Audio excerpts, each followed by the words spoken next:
Jika melontarkan kata talak melalui WhatsApp, apakah sudah benar-benar jatuh talak? Jika melontarkan kata talak melalui WhatsApp, apakah sudah benar-benar jatuh talak? Tengok dulu siapa yang menulis. Bisa jadi handphone itu dipinjam kawannya. Kawan tuh mau WA bini dia, dicarinya istriku, rupanya istri kawan yang punya handphone. Setelah ditulisnya istriku, disangkanya bini dia, saking marahnya emosi, rupanya bini kawan.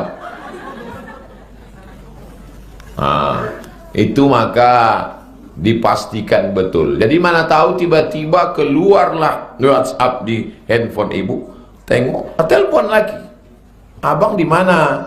Kenapa tiba-tiba mengirim WA gini? Apa bunyinya dek? Katanya talak. Handphone abang kena copet. Rupanya pencopet itu. Kita prank dulu orang ini gitu. Udah jatuh ditimpa tangga, diterkam kucing. Saya bekerja di salah satu perusahaan penyedia jasa, salah satu perusahaan yang menomorsatukan penciptaannya. Tujuan hadir untuk membantu orang susah. Makin banyak perusahaan bekerja sama dengan kami, makin banyak bantu orang susah. Merekrut pengangguran, membantu janda-janda. Nah, ini tua apa muda? Setiap penghasilan 10% membantu fakir miskin anak yatim. Setiap pagi sebelum pagi kami sholawat bersama, baca Asmaul Husna, berdoa, ngirim Fatihah untuk diri sendiri, orang tua, mendoakan 10 orang teman, tadarus Quran. Yang ingin saya tanyakan, apa boleh kami merekrut orang susah dijadikan pekerjanya di perusahaan kami ini, Pak Ustadz? Kalau kalian menerima pegawai, lebih memprioritaskan orang susah, bukan mengeksploitasi orang susah, gajinya tetap sama dengan orang tak susah, maka kalian sudah menolong.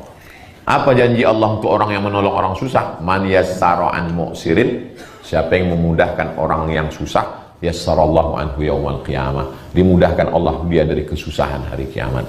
Man farraja an muslimin kurbatan min kurubid dunya, siapa yang melepaskan saudaranya dari huru hara kesulitan dunia, farrajallahu anhu kurbatan min kurabi yaumal qiyamah, min yaumil qiyamah, maka dilepaskan Allah dia dari malapetaka hari kiamat. Wallahu fi aunil abdi maka al abdu fi auni akhi, Allah akan menolong saudaranya selama hamba itu mau menolong saudaranya.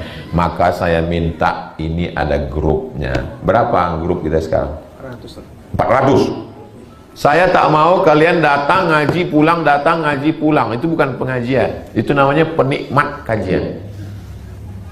Di sini ada yang punya dorsmer, ada yang mobilnya kotor, ketemu dia. Bukan gratis. Daripada duit itu keluar. Di sini ada yang anak yatim, ada yang bingung. Aku bingung Pak Ustadz, duit ini mau aku campakkan kemana? Jadi itulah jadi wasilah. Maka admin di situ mesti kreatif, admin. Saudara sekalian, ini ada anak muda kita yang baru selesai tamat. Kira-kira ada nggak yang ada lowongan ya? Kalau dia minta kan malu dia. Admin lah yang kreatif menawarkan.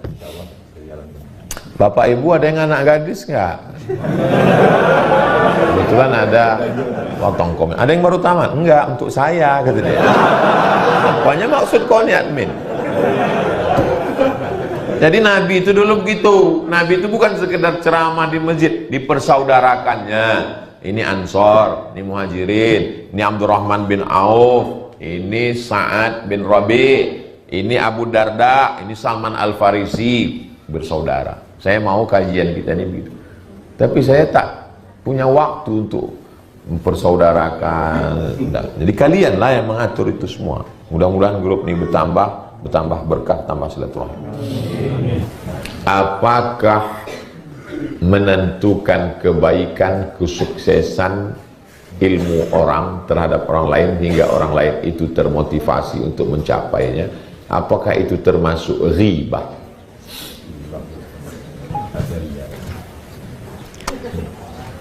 Saya mau belajar sama si Anu Ustadz, boleh apa tak boleh? Huwa min ahlil bid'ah.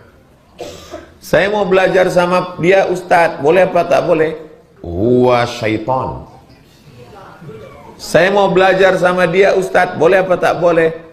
huwa dhallun mudil. Adakah itu dalam ajaran Islam? Ada? Yang jurusan hadis angkat tangan.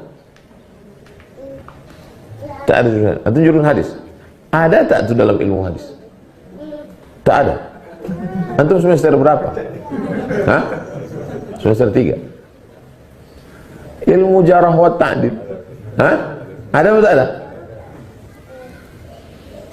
Fulan kadzab, fulan wadda', fulan wadi'ul hadis, fulan. Dalam ilmu hadis ada namanya syarat hadis sahih 5. Yang pertama sanadnya nyambung. Sanad itu apa? Imam Bukhari dari Imam Abdullah bin Maslamah, Maslamah dari Imam Malik, Imam Malik dari Abu Zinad, Abu Zinad dari A'raj, A'raj dari Abu Hurairah, Abu Hurairah dari sanad. Yang kedua rawinya mesti adil. Yang ketiga rawinya mesti dhabit, kuat ingatan. Dari mana kita tahu rawi itu adil? Ada ulama jarah wa ta'dil yang memberikan rekam. Fulan thiqah, fulan hujjah, fulan dhaif, fulan wahid, fulan kadzab, fulan dajjal. Apa nama kitabnya? Kitabnya namanya Kutubur Rijal wat Tabaqat. Jadi semua periwayat yang ada dalam Sahih Bukhari, Sahih Muslim, Sunan Abi Daud, Sunan Nasai, Sunan Tirmidzi, Sunan Ibnu Majah dibuatkan satu kitab khusus. Fulan kadzab, fulan wadda', fulan sahih, fulan dhaif. Nama kitabnya Al-Kamal fi Asma'ir Rijal. Karena kitab ini terlalu besar, panjangnya semeter, diperkecil namanya kitabnya Tahzibul Kamal. Karena terlalu besar diperkecil lagi namanya Tahzibut Tahzib. Karena besar diperkecil lagi namanya Taqribut Tahzib. 2 jilid, 2 kali Quran tebal. Ditulis oleh Imam Al-Hafiz Ibnu Hajar Al-Asqalani. Ustaz, saya mau belajar sama, jangan Syiah itu. Saya mau belajar sama dia Pak Ustaz, jangan Khawarij. Belajarlah kepada akidahnya Asy'ari, fiqihnya Syafi'i, tasawufnya Sunni, supaya orang selamat. Kalau tidak, saya mau belajar sama dia, tak apa-apa, belajarlah. Itu sama dengan menyerahkan kambing ke mulut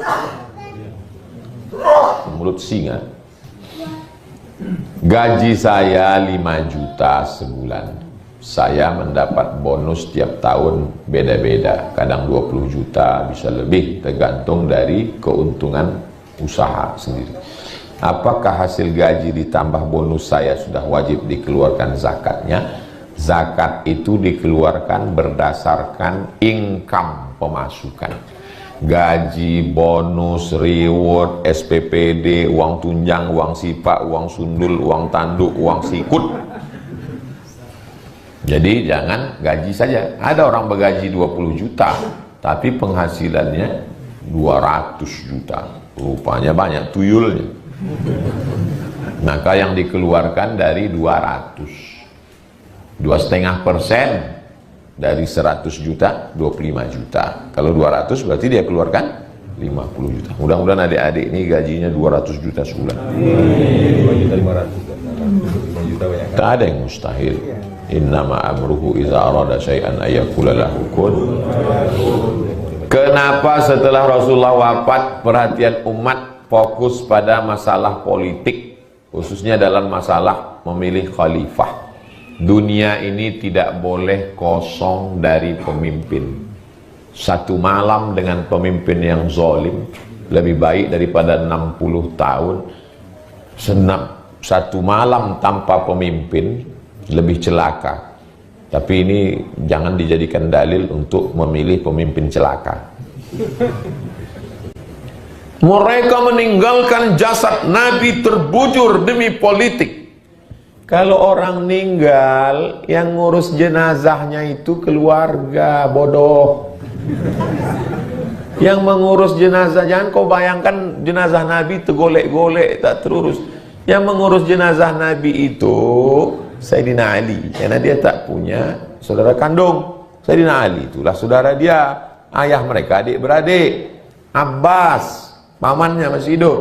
Abdullah bin Abbas, Fadl bin Abbas, Sayyidina Al-Hasan, Sayyidina Al-Husain. Itu yang mengurus jenazahnya. Sedangkan Abu Bakar, Omar, Osman, Mereka di Saqifah Bani Sa'idah bermusyawarah untuk pemimpin. Jadi ceritanya jangan dibalik. Ini gara-gara banyak dengar ceramah Syiah. Yang ngurus jenazah Nabi udah ada keluarga, sahabat, masing-masing dengan tugasnya. Saqifah Bani Sa'idah itu sebelah kanan. Kalau kita ngadap ke kiblat di Masjid Nabawi, sebelah kanan. Sengaja tak dibangun hotel, dibiarkan tanah kosong jadi taman. Tertulis Saqifah Bani Sa'idah, tempat musyawarah sahabat pengangkatan Abu Bakar bermusyawarah sebagai khalifah. Nanti antum pergi umroh tengok mana kata Ustaz Somad Saqifah sebelah kanan. Jelas? Bagaimana dengan harta yang didapat dengan cara yang tak halal? Apakah kalau dizakati dia berubah menjadi halal? Tidak. Duit yang dapat dengan cara menipu, dengan cara riba, rentenir, lintah darat, maka duitnya itu jangan diambil, jangan dipakai. Serahkan semuanya untuk kepentingan umum, untuk bangun masjid, untuk pokoknya jangan dipakai sama sekali. Saya mau taubat nih Pak Ustadz, banyak kali duit-duit haram nih, jangan dipakai sama sekali. Dalilnya mana? Dalil ayat Quran. Dalil ayat Quran, wa anfiqu, berinfaklah min thayyibat, dari yang halal-halal, yang baik-baik saja. Dalil dari hadisnya mana Pak Ustadz? Innallaha thayyibun, Allah maha suci, la yaqbalu illa thayyiban, Allah tidak menerima kecuali yang suci-suci saja. Yang tak suci tak diterima Allah.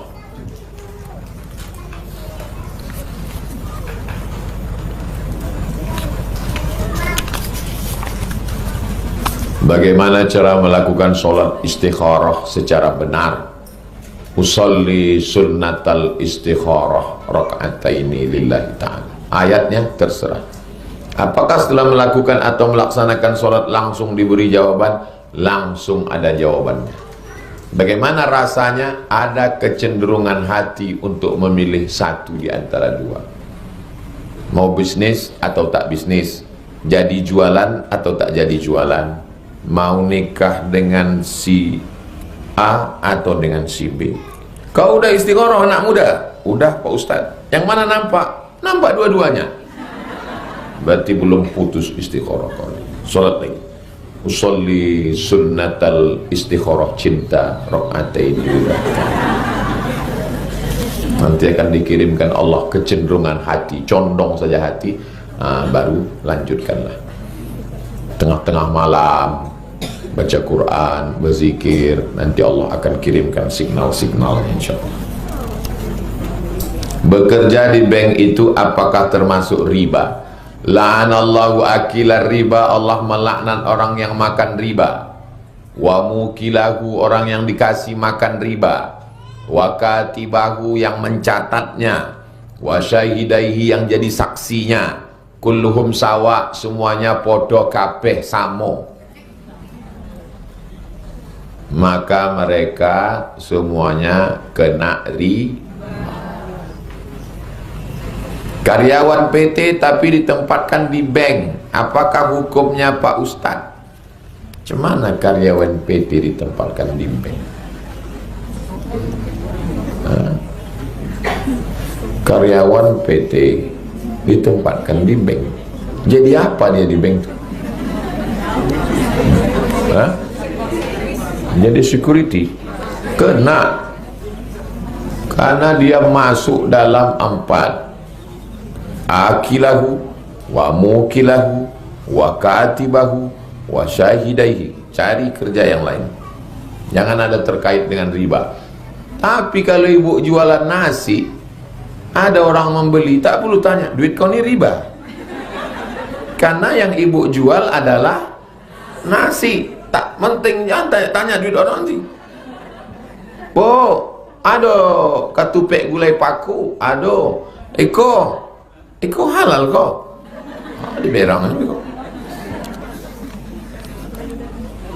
Saya punya piutang sudah saya minta selama 3 kali, tapi tak juga dibayarnya. Terus kalau berjumpa kayak nggak kenal. Seharusnya saya gimana Pak Ustadz?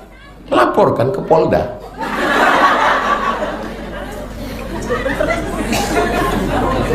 Polda Jalan Sudirman. Tak sanggup, Polsek, Polres, Polres Kampar. Paling rendah, Polsek Kecamatan. Buat BAP bahwa dia tak bayar utang. Waktu meminjam, oh, manisnya semanis diabetes meletus. Pas giliran membayarnya, jadi saya pernah bertamu ke rumah orang di Bogor. Dia tulis dari depan rumahnya itu, memberi pinjaman menambah musuh. Memberi pinjaman itu katanya menambah musuh. Maka saya kalau datang orang minjam duit, Ustadz minjam saya duit ini 100.000, tak usah pinjam, bawalah balik. Aku mau minjam Pak Ustadz, daripada kita berkelahi nanti rusak hubungan kita, baguslah tak usah, bertambah musuhku nanti. Menambah musuh, memberi pinjaman menambah musuh. Hati-hati yang meminjam tak balik, ruhnya tak diterima Allah Subhanahu wa ta'ala. Jangan sampai mati jadi anggau gara-gara tak membayar utang. Assalamualaikum warahmatullahi wabarakatuh. Saya sampai hari ini tidak pernah makan duit karena saya makan nasi. Dan tidak ada duit haram yang saya makan. Kepada yang menuduh saya, berhentilah kalian menfitnah. Dah cukup. Karena kalau kita pikirkan itu kita capek. Tetap juga saya diejek-ejeknya. Saya pergi ke polisi, saya lapor. Assalamualaikum Pak Polisi. Waalaikumsalam. Ini orang mengejek-ejek saya. Ini orangnya. Ini screenshotnya di medsos. Oke, kalau gitu Ustaz, kami BAP, silakan. Ketiklah semua. Kapan saudara mendapatkan? Tadi siang. Di mana? Di internet. Website apa? Facebook. Sudah selesai. Oke, nanti Ustadz akan bawa, ya. Datang saya di Assalamualaikum kepada saudara Abdul Somad, datang ke kejaksaan. Datang saya. Mana dia yang mengejek itu? Mencret dia tak datang. 2 kali saya datang. 2 kali saya datang ke Jalan Sudirman. Tak datang. Rupanya jago di medsos aja. Jadi saya kalau diejek orang, pertama saya klarifikasi. Kalau dia terus, saya polisikan. Ketawa. Cocok itu kata dia. Cocok itu Ustaz. Gua banget gitu.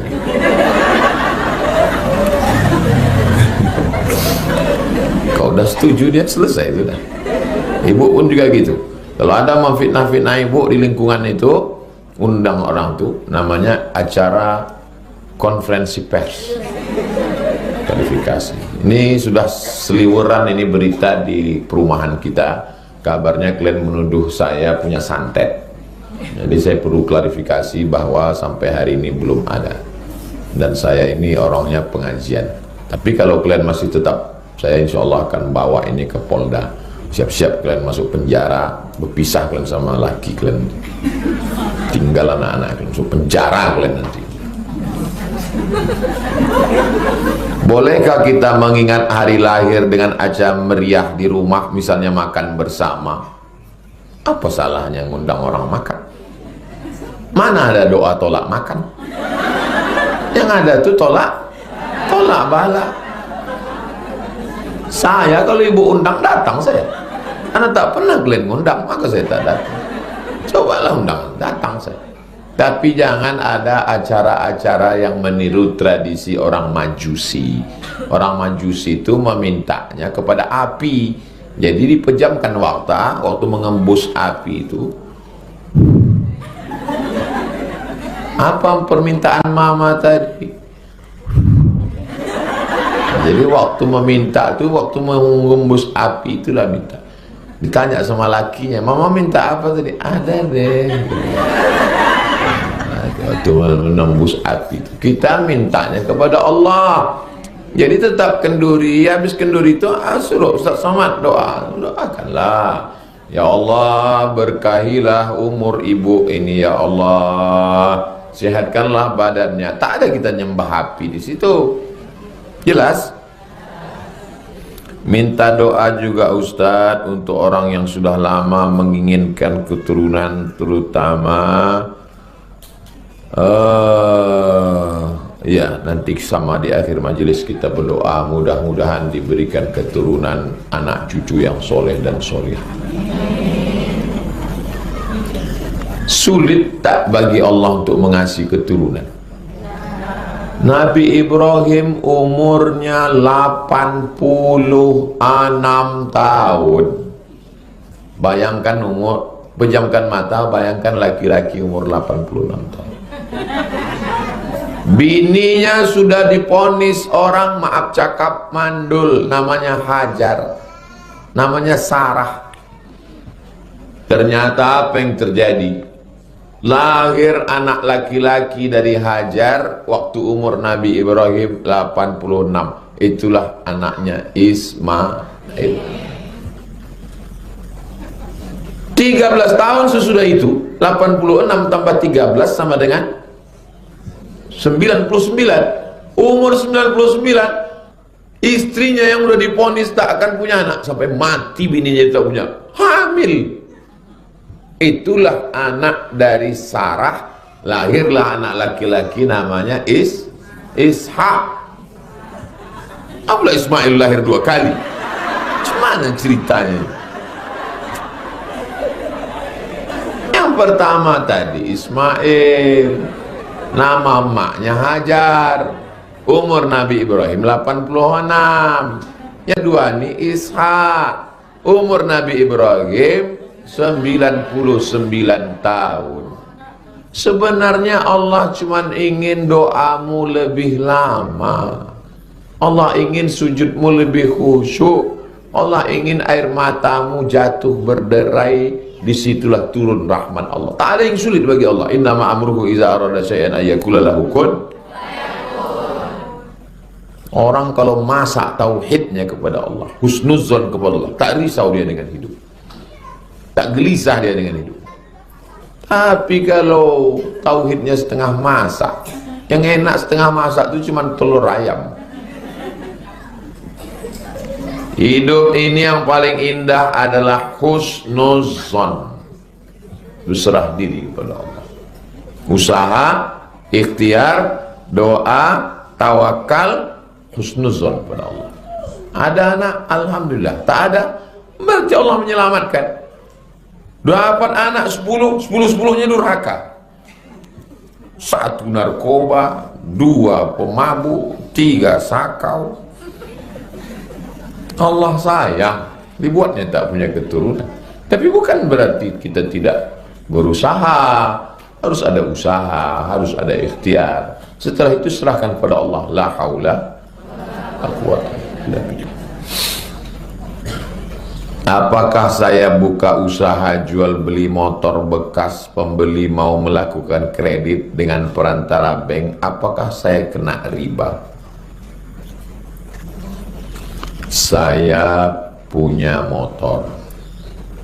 Motor saya ini mau dibeli sama ustazah. Lalu kemudian dicicilnya selama 2 tahun. Boleh apa tak boleh? Boleh. Tulis di Google e-book tuh, tulis itu Somad Morocco Credit. Buka google.com. Setelah itu tulis di situ SOMAD MOROCCO spasi kredit, enter. Nanti dapat tulisan nih, Somad Morocco Credit, lengkap dengan Somad Morocco Credit. Share ke grup kita. Ini pengajiannya ada grupnya ustazah, ada grupnya. Share ke grup. Sudah saya tulis 25 Agustus 2010.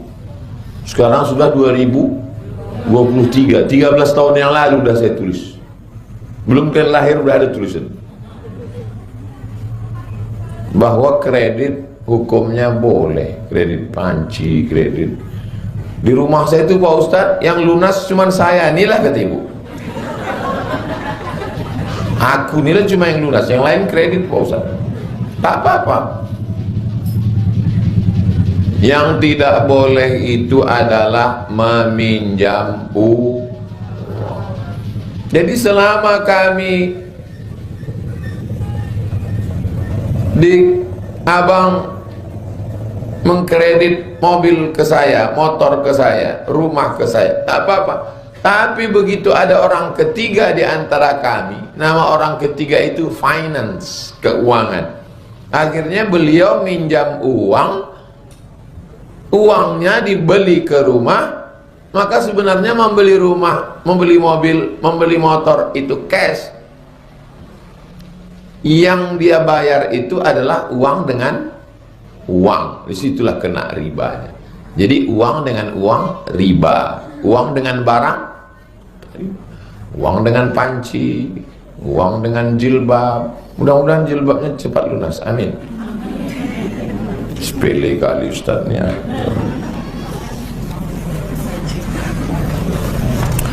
Apakah pusar bayi boleh disimpan? Menurut orang tua bisa dijadikan obat kalau anak demam. Banyak obat lain. Karena dia bagian badan kita ini kalau udah terlepas dari badan kita, dia jadi najis. Najis. Kalau putus jari saya ini masuk ke dalam simpan, dia jadi najis. Maka dia mesti ditanam, dikubur. Anak saya lahir, hari-harinya itu ditanam di tanah, kubur, dah dibuang aja, tak usah disimpan. Jelas? Bagaimana hukumnya jika suatu perusahaan memotong gaji karyawan jika terlambat, lalu uang tersebut disumbang, disediakan, dibelikan hewan kurban?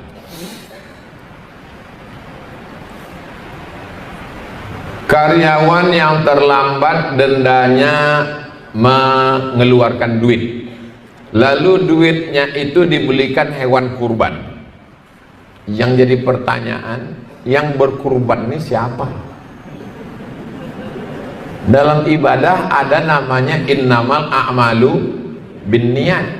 Kalau berkurban niat kurban, satu kambing satu orang, kalau satu sapi 7 orang. Ini orang yang terlambat 100 orang. Ini yang terlambat sehari 20.000, yang terlambat 3 hari 60.000, dicampurkan semua. Lalu yang berkurban ini siapa? Dan niat dia tak ada niat berkurban, dia niat terlambat. Ini semangat beribadah yang luar biasa.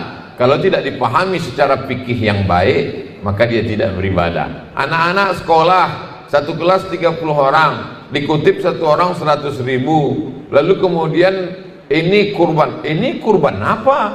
Kurban itu harus jelas yang berkurban siapa. Ada pula anak-anak di situ yang agak cerdas sedikit. Ini kalau satu kambing, gimana kami naik kambing ini 30 orang nanti, kata dia. Jadi ada satu masjid di Jalan Nangka. Masjid ini dapat satu sapi dari rumah ibadah tetangga kita yang tak Islam. Tanya ke saya, Ustaz Somad, gimana cara berkurbannya? Kalian terima sapi itu sebagai hadiah. Menerima hadiah dari orang tak Islam boleh. Dalilnya mana? Nabi menerima hadiah dari Raja Mesir, agamanya Kristen Ortodok Koptik, dalam bentuk asal banha, madu dan kain putih. Itu dalil boleh menerima hadiah. Terima dulu Pak Ketua Masjid, kami terima hadiah sapi ini. Setelah diterima, baru potong sapi itu atas nama 7 orang. Nama siapa aja Pak Ustadz? Ya nama ketua, sekretaris, bendahara. Kalau kurang nama aku masukkan 1. Nah, jadi kalau perusahaan tadi mau berkurban, maka duit denda itu menjadi hak milik perusahaan. Sekarang duit itu menjadi hak milik perusahaan, lalu perusahaan berkurban. Duit itu milik, dibagi berapa orang? Direkturnya, sekretarisnya, bendaharanya. Maka yang berkurban adalah 7 orang. akad di awal. Yang membedakan halal haram dalam Islam itu adalah akadnya. Apakah ini hadiah, apakah ini zakat, apakah ini infak, apakah ini hibah, apakah ini wasiat, bendanya sama, yang membedakannya adalah akad.